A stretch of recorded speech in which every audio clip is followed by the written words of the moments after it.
Okay, so today I have decided to finally update my iPad from iOS 12.4.1 to iPad OS 13.1. So this is just a quick look at a basic before and after the install or update of OS 13 on my 2017 iPad Pro. But before I updated to OS 13, I decided to take a screen capture of some of the menu systems from iOS 12, including how some things functioned. This is also based on generally how and what I use my iPad for, so I may not go into or look at all the features or systems. So disclaimer, this video is not intended as a tutorial, but just as a quick look at some of the before and after differences between iOS 12 and OS 13, the way I use my iPad Pro. So this is more of a reference as to what it looked like before OS 13, or to give you an idea of what the updated OS 13 will be like. Please note, this is a long and probably boring video, so I apologise now. As I said, this is only based on how I use my iPad, which is generally surfing the web on Safari, video editing on LumaFusion, basic photo editing, transferring photos and videos from my iPhone, my Canon DSLR, SJ Cam and DJI Action Cams, taking and writing notes on Nebo and taking notes on Notepad, using Amazon and eBay, and watching YouTube. So these are generally my main uses for the iPad, but I will obviously still use these for other tasks and things like games, smart home automation, emails, news feeds, calendar, word processing and spreadsheets, etc.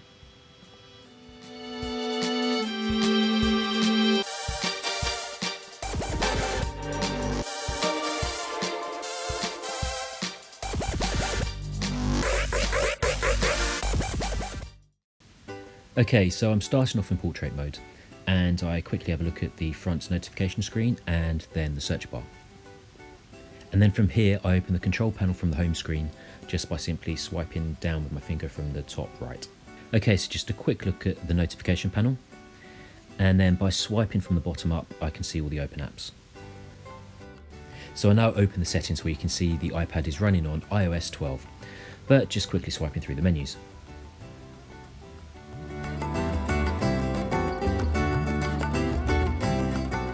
So here I'm moving on to open two apps that are already in split screen, and then I look at replacing the calendar with the Safari app.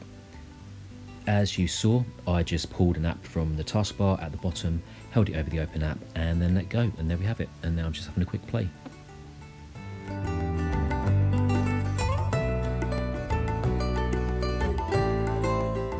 So I've just flipped the iPad into the landscape mode and I'm continuing to flick through some of the screens and the apps again.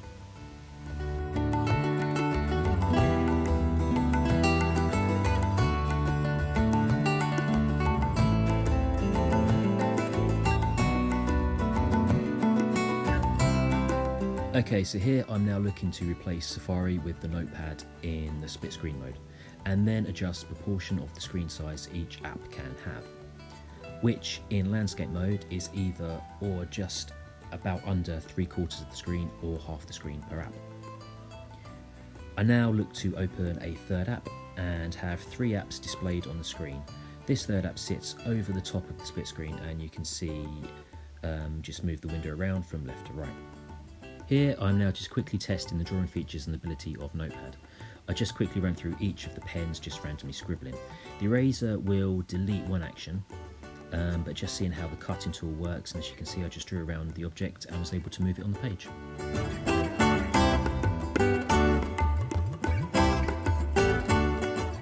So here I was just looking at the Files app, which is nice, and I do find it useful and has opened up some features of the iPad for me, but I still find this a little limiting, so hopefully it will be upgraded in the future. Here I just quickly scrolled through Safari, which just happened to be on an article about OS 13.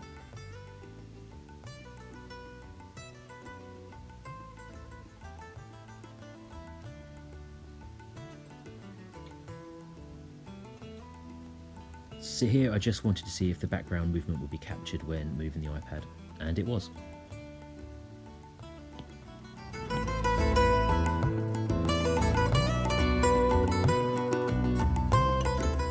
Okay, so I now opened up the settings and general menu to access the software update menu. As you can see, it is checked for any updates and came back with OS 13 available. But I did need to download this before I could install it, so after agreeing to all the terms and conditions, it started to download. Although the initial download time was 2 hours, this quickly reduced, and I think in the end only took about 30 to 40 minutes. Here I'm just moving icons around the screen and creating a new folder.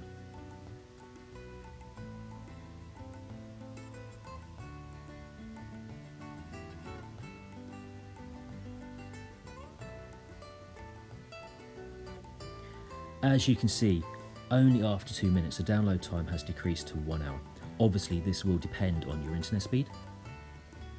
Now I just go through the settings menu, looking at most of the menus and options that are available, really just browsing through and to see if there's going to be any differences in the new update.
Okay, so unfortunately I lost one of the recordings due to the iPad resetting itself when it shut down to install OS 13.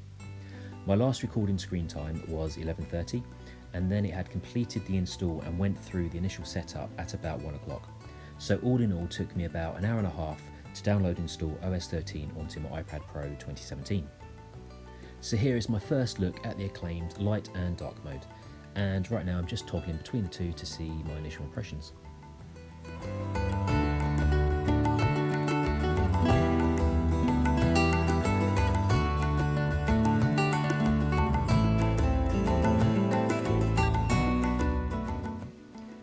Okay, so I'm now just opening up the settings, and as you can see I am now on OS 13.1. Okay, so I now just transfer back to the screen recording mode from recording on my phone. Right now I'm literally just swiping the screen to see if I notice any differences between any performances of the OS 13 versus iOS 12. Okay, so this is where I first noticed the difference in the two operating systems. Now, rather than pushing the apps off the screen when you open the notification bar, it just sits over them. Also, when I create a new folder, this time it falls into the other app and then expands into a folder, whereas previously the folder opened and you drop the icon into it.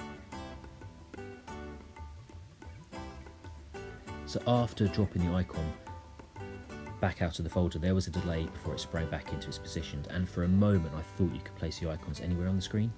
You can't.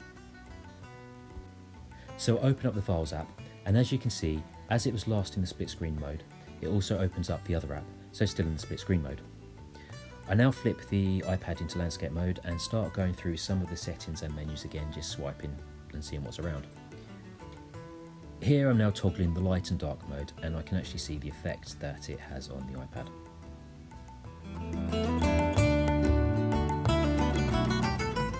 You now have the ability to either choose large or small icons to have displayed on your iPad.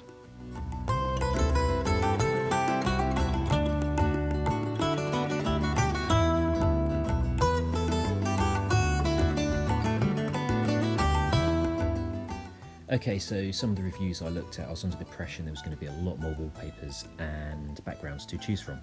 But looking at it, there only appears to be a couple more. In dynamic you get 14 rather than 7, but they look like they're just more of the dark mode ones.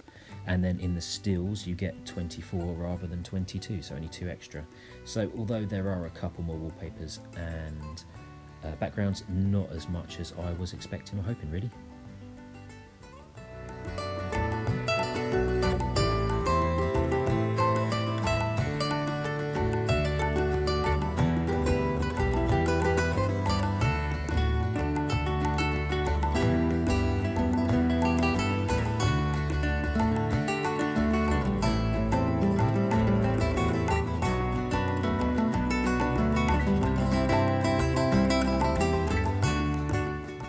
So looking over Safari for my use, I haven't really seen any initial noticeable differences, but I haven't really dug into this yet, and no doubt with a little bit of exploration I'll figure out a bit more.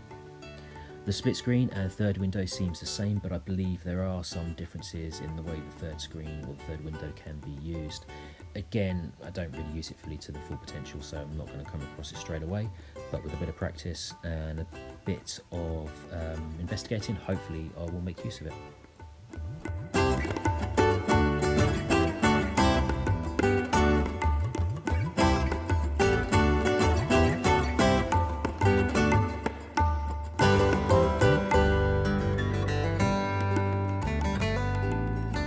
So although Files has changed a bit, and I believe quite significantly, I'm not really going to look into this right now. It does what I want it to do, and hopefully with the updated features it was going to do a lot more as well.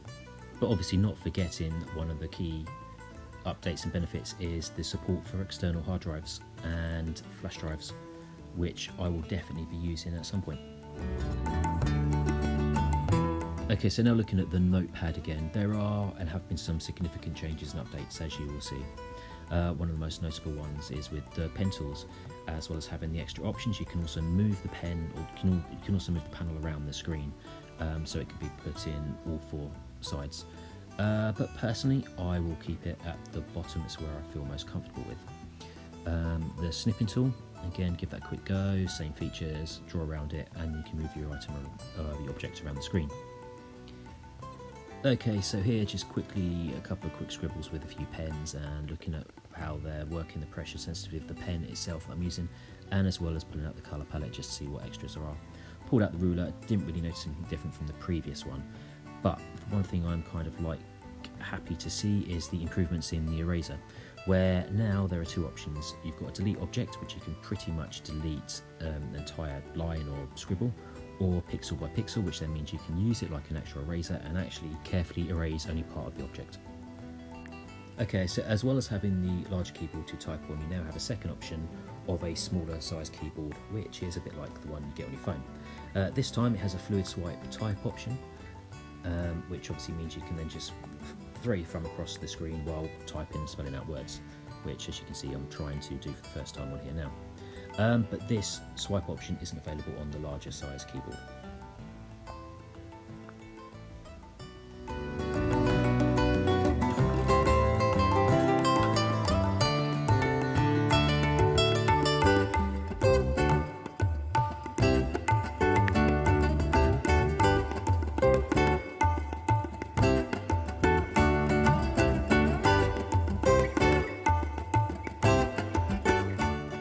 Okay, so if you made it all the way through, thanks for watching, it's much appreciated. Please hit the like button and subscribe. Obviously I'm trying to reach the magic 1,000 on subscribers, so any subscribers will be much appreciated and returned. So if you like it, please leave a comment, let me know, or also leave a comment if you think there's any ways I can improve. But thanks for watching.